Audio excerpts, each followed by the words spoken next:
right? We're going to make a couple adjustments. First thing, we're going to go through our tackling video, which I'll explain. After that, we're going to go out, we're going to do our warm-ups. You're going to do warm-ups without your gear, right? So what we're going to try to do is get as much football work as we can, but we also have to be aware of the heat. It's the same thing that we do with our guys. You probably saw them finishing up a workout over there. When it's a hot day like this, we have to make changes to whatever we do as well, but we want to make sure that we're getting as much football work as we can. After we break, you guys can do warm-ups without the gear on. Obviously, keep the lower stuff on. We're going to go through our warm-ups, and we're going to go straight into tackling, where obviously you can't do much tackling without that full gear on. So we'll try and get that in before it starts getting really hot. For the guys that are on that main field, that field starts heating up pretty quick. The grass is a little cooler, so the 9 to 10-year-olds, you guys have it a little better, which is good. After that, we were going to do it tomorrow, but we're going to do it today. We're going to time everybody in the 40-yard dash, right? So we're going to go through everybody, each group, every grade level. We're going to do the 40-yard dash. Obviously, that's not going to be in the gear. A lot of what we're going to be doing is gear on, gear off throughout the day, all right? We'll make adjustments as needed.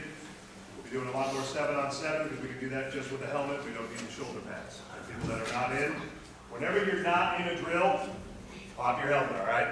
And water. There's going to be water all over the place. We're going to increase the number of water breaks.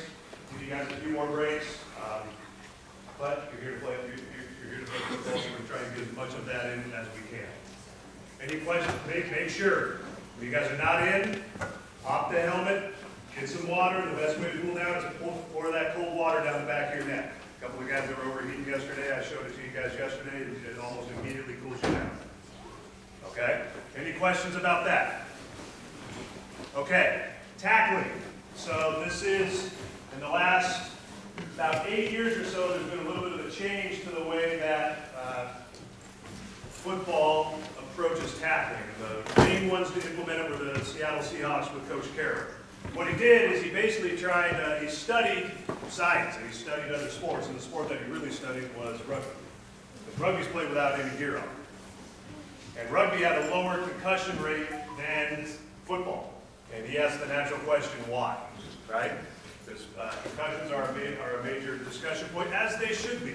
Concussions are actually going down throughout the country the last 8 years since this has been implemented. Last year we had, I believe, 1 concussion on our varsity football team. The year before that we had 1.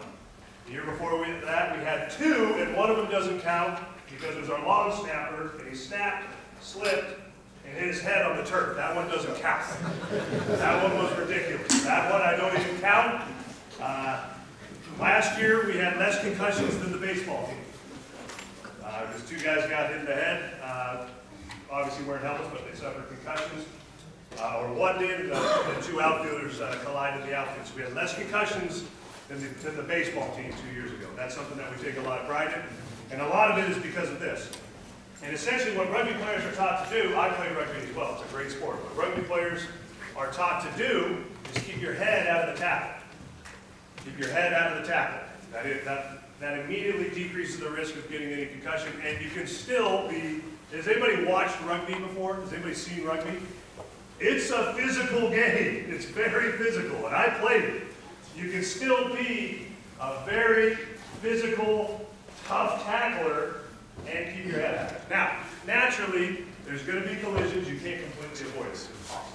It's impossible. That's why you guys have those helmets that cost between $550 and $850 a pop. Those are well designed, and they're great keeping you guys safe. But keeping the head out of the tackle is one of the most important things that we can do. It keeps you safe. Concussions are not good for anyone in any way, shape, or form. They're not healthy for you, but also it keeps you from doing something that you love. It takes a good amount of time to come back from a legitimate concussion, from a concussion where you're out for a couple weeks, and then there's another week where you have to acclimate back in to do an activity, make sure that the concussion isn't kind of returning.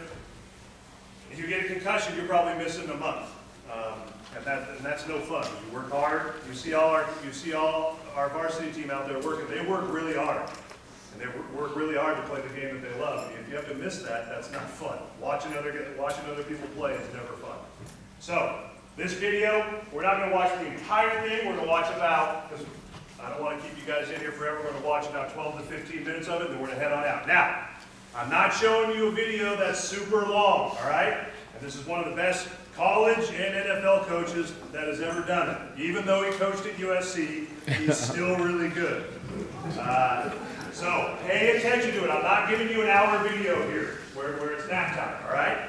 I want everybody to sit up in those chairs, sit up in those chairs. And we're going to get out there and we're going to play some football, all right? I want you to make sure that you're paying attention to what they're talking about. All of our tackling drills emulate what he's talking about. We copied what they did. And basically, every NFL team, every college team, and every high school team that's well trained, they do this as well. So pay attention to this, all right? 12 to 15 minutes, not nap time. Plus, most of you just got up a little while ago.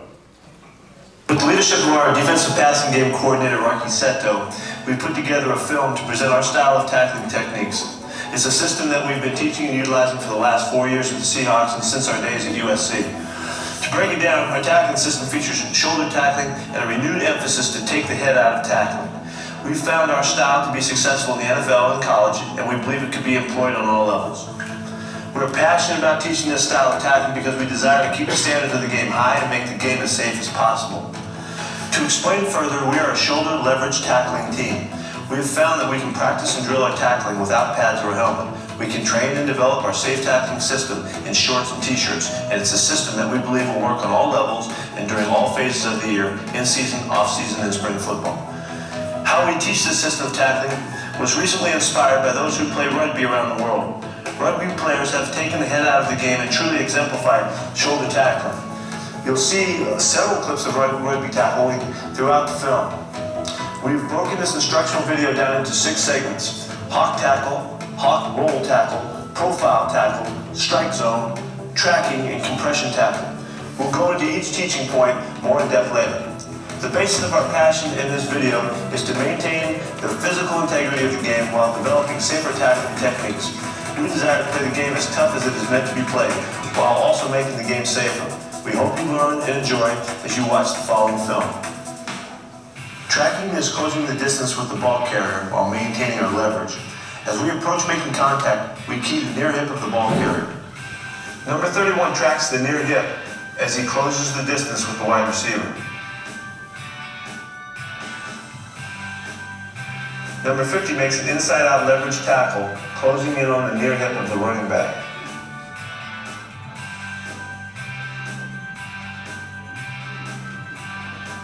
The defensive end, number 91, adjusts his approach as the running back changes his path. This allows 91 to maintain his leverage. The tracking drill we use is called run and gather. Number 29 will run and gather while closing the distance on the ball carrier.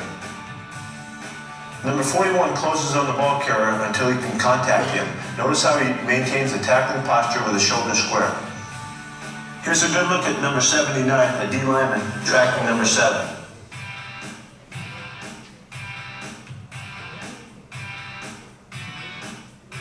Number 29 is tracking the near hip using the boundary as leverage as he makes a sideline tackle. We are a shoulder tackling team. Our hawk tackle is a shoulder leverage tackle contacting the ball carrier on the thighs. Our coaching points are eyes through the thighs, rapid squeeze, drive for 5 when necessary. The ball carrier generally goes down immediately with hawk tackles. As number 29 tackles the running back, he contacts the ball carrier on the thighs with his right shoulder. Number 25 maintains his leverage on the ball carrier and makes a right shoulder tackle, hitting him through the thighs. Number 41 makes another hawk tackle with his left shoulder.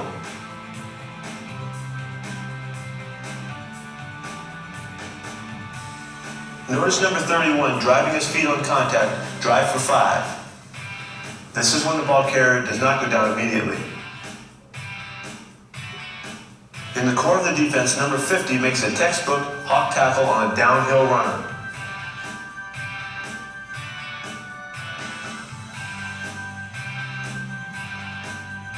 Number 31 maintains his leverage in contacts with his right shoulder at the thighs and squeezes the ball carrier's thighs into his chest.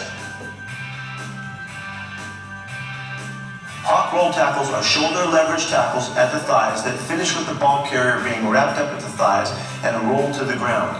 It's similar to a hawk tackle, but with the addition of a roll at the finish of the tackle. Our coaching points are eyes through the thighs, wrap and squeeze, roll. Number 31 attacks the receiver at the thighs and rolls the ball carrier to the ground.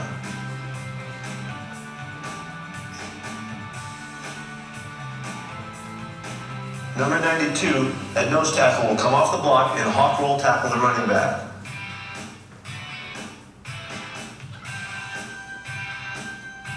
In space, number 29 will contact the wide receiver with his right shoulder and wrap and roll at the thighs. Coming from the middle, number 31 will make a right shoulder hawk roll tackle. Profile tackles are shoulder leverage tackles that make contact with the near breastplate of the ball carrier, which we call the near pec. These are tackles that are made generally above the waist. Our coaching points are attack the near pec, wrap, and drive for 5. Number 29 makes a left shoulder hit to the near pec of the ball carrier and begins to drive for 5 hard steps.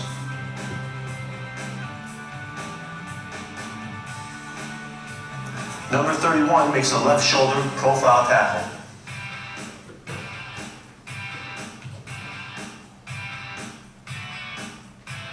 Number 91, the near defensive end, tracks the ball carrier and makes a right shoulder profile tackle. Drive for 5. When the ball carrier does not go down immediately, drive for 5 is the trigger term that encourages our players to drive for 5 hard steps upon contact with the ball carrier. This is a good example of drive for 5 hard steps. Number 54 makes a right shoulder hawk tackle and drives for 5 hard steps. Oftentimes the hawk tackle takes the ball carrier to the ground immediately before the defender can get that done. But the emphasis is on driving your feet through the tackle.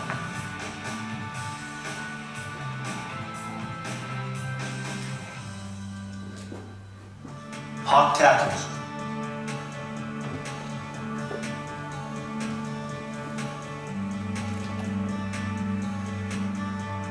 Eyes through the thighs, wrap and squeeze, drive for 5 when necessary. Working on hot tackling for my loose. Okay. The ball carrier is going to move left or to his right. Okay, and then you step to the left. I'm going to squeeze and just bring it back out. Set go. Set hit. Nice.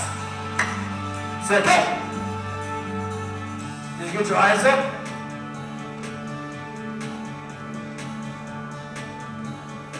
This is a great look at a leverage hawk tackle and the wrap and squeeze element by number 31. Try this one. Okay, right now we're working the hawk tackle, and what we're doing is from a standing position, and we're working a leverage, working triangle. Ball carrier is going to run to this point. Tackle is going to run to this point. This will be, as he's tracking the near hip, the inside hip of the ball carrier, this will be a right shoulder hit for the tackler. Same thing, we're tackling ice with ice, Bob, and we're driving for 5, taking him to the ground. Notice we're not using any helmets, and we're still there to bring these guys down in this practice. There you go. Set, go. Yep, same side. Set, go. Ice with thighs, wrap, drive for 5. Set, go. Ice with thighs, wrap, drive for 5. This is an example of a cross-face hawk tackle when the ball carrier attempts to cross 25's leverage.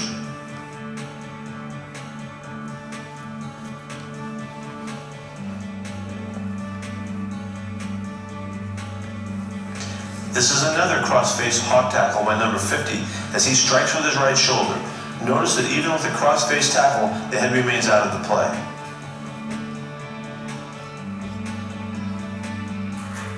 Set, go.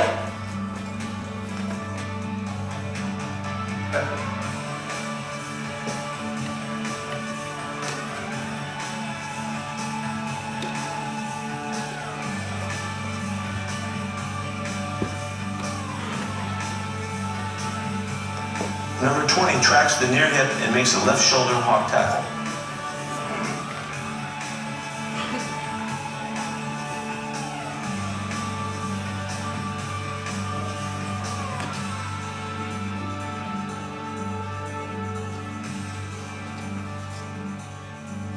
Set hip. Nice. Hawk roll tackles. Our coaching points are eyes through the thighs, rapid. All right, we're going to stop there. So when we're out there, I want to emphasize just a couple of things. Aiming points would be that near hip. You should always be going near shoulder, near hip. Near shoulder, near hip. So your near shoulder should be going to the nearest hip of that ball carrier. Doesn't matter if he's inside of you or outside of you. Wherever your near shoulder is, you're going to be going, Evan, get up. Come here. Put your helmet down. I'm not going to fully tag you. Come on. I know it's possible. Don't worry. So, then as the ball carrier, I always want to be attacking with my near shoulder directly to this near hip right here. What that does is it actually keeps my head out of the tackle. Oftentimes a runner will actually cut back this way, and you're just going to end up straight across like this, and your head will still be technically out of the tackle. Naturally, there's always going to be some contact. It's impossible. It's a contact sport. But I want you to be thinking about whenever you're tackling a ball carrier, you're driving this near shoulder directly at this near hip. Then right after that, you want to wrap and pull. See, you almost went down just like that. Wrap and pull. No runner, no ball carrier can run without their legs. It's impossible. Or check that. In 23 years of coaching, I've never seen it. So unless they somehow learn to fly or something, no runners are going to be going without their legs, okay? So while we're out there, I want you to really be focusing on it. My near shoulder is going to be driving through that near hip. So wherever that runner is, here is my right shoulder through his right hip. Here would be my left shoulder through his left hip. Always near shoulder, near hip, wrap and drive. Okay, those are the main coaching points I want to go through on that, all right? All right? All right, let's get out there. Everybody get out there, get to their spots. We're going straight out to the